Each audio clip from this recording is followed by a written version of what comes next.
Imagina que abres una puerta de madera pesada con una llave grande. El suelo es de mosaico frío. Hay olor a comida, a madera, a algo que no tiene nombre pero que reconoces de inmediato aunque lleves décadas sin olerlo.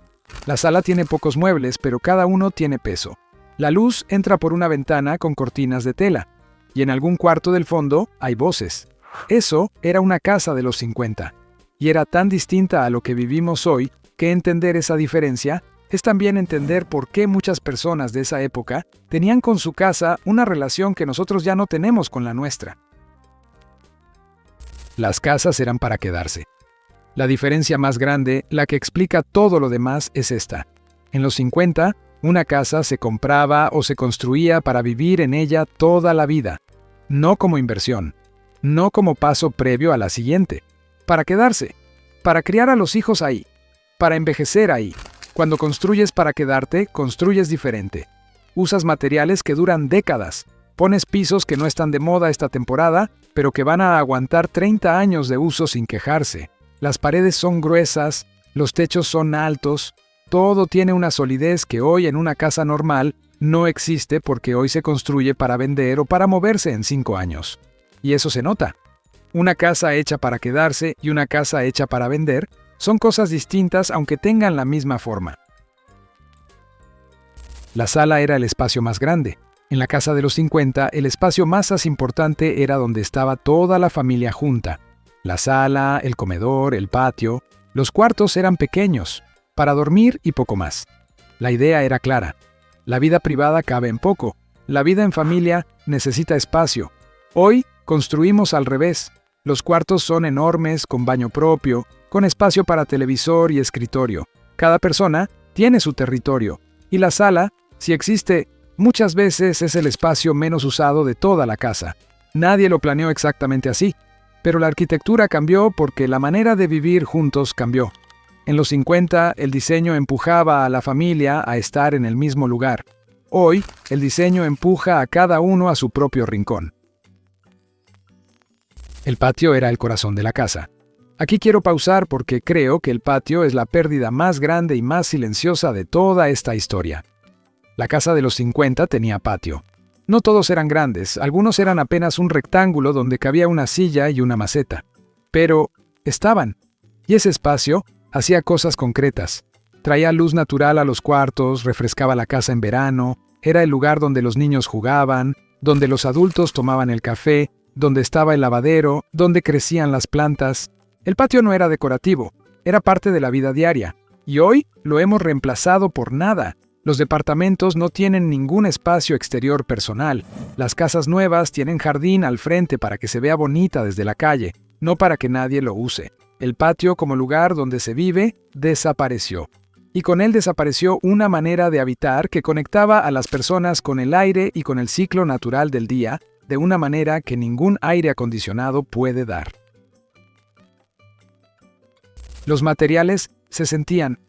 Esto es algo que no sabías que extrañabas hasta que lo vuelves a experimentar. El mosaico del piso era frío por las mañanas y refrescante por las tardes.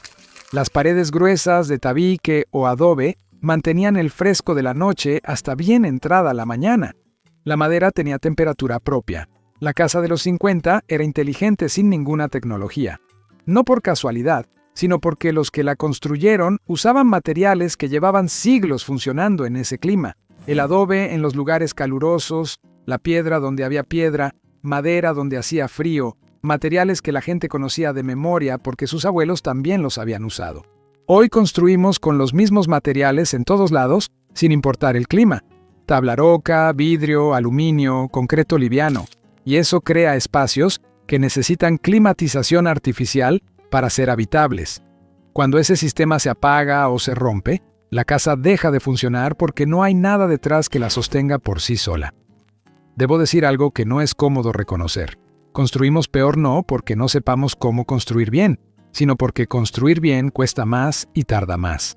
El mercado prefiere lo barato y lo rápido, y nosotros lo compramos de todas formas porque no hay muchas otras opciones disponibles. Los objetos tenían historia.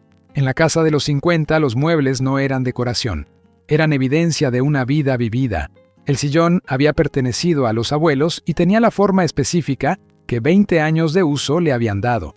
La mesa del comedor tenía marcas de décadas de almuerzos. El espejo del pasillo había visto a 3 generaciones arreglarse para salir. Esos objetos contaban algo. Tenían cicatrices que podías ver y tocar. Conectaban el presente con lo que había pasado antes en ese mismo lugar. Hoy renovamos todo cada 10 años. Lo viejo a la basura, lo nuevo de una tienda donde hay 100 versiones idénticas del mismo objeto.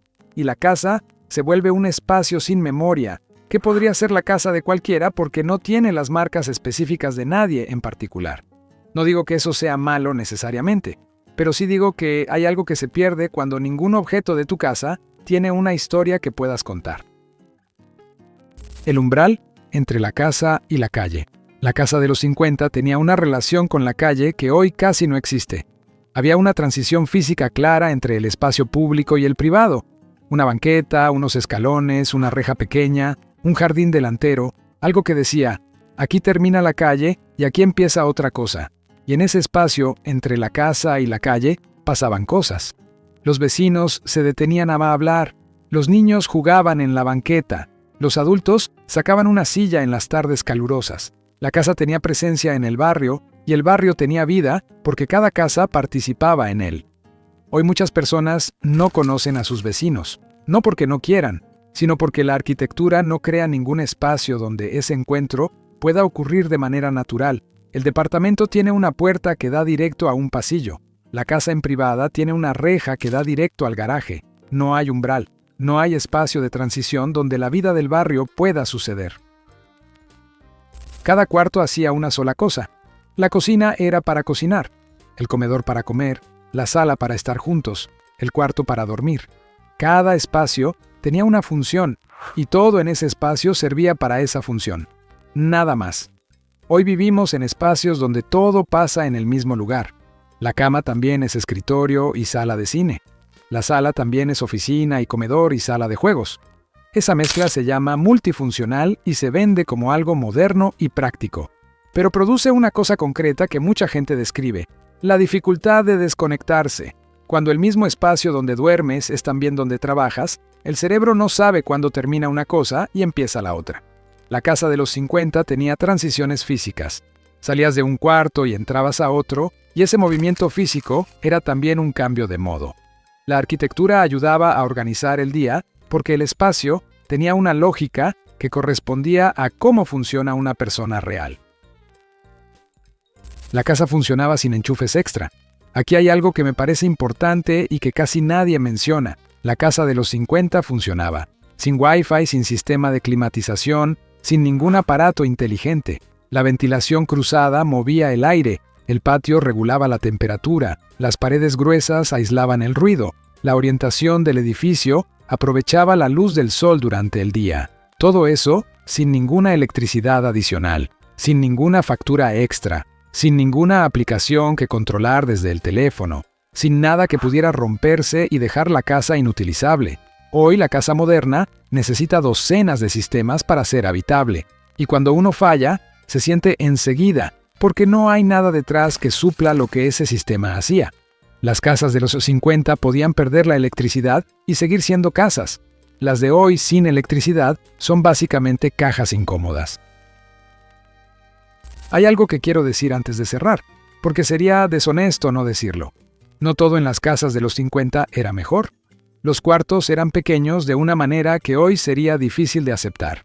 En muchas no había agua caliente. Los baños eran austeros. La privacidad dentro de la familia era casi nula. Muchas veces varias personas dormían en el mismo cuarto. Eso tampoco hay que romantizarlo. Pero había algo en esas casas que hemos perdido y que vale la pena nombrar. Alguien las había pensado para la persona que iba a vivir en ellas.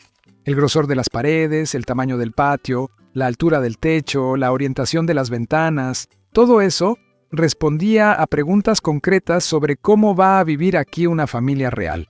Hoy esas preguntas muchas veces no se hacen. Se construye lo que es más barato de construir y más fácil de vender. Y el que compra lo acepta porque no hay muchas otras opciones. La casa dejó de ser un proyecto de vida para convertirse en un producto de mercado. Y entre esas dos cosas, aunque parezcan lo mismo, Hay una diferencia enorme que se siente en el cuerpo cada vez que entras a tu casa y no te da exactamente la sensación que quisieras que te diera. Eso es lo que extrañamos cuando vemos fotos de las casas de los 50. No los mosaicos, ni los muebles pesados, ni las cortinas bordadas. La sensación de que alguien pensó en ti cuando diseñó ese espacio, aunque no te conociera, aunque nunca fuera a verte vivir ahí.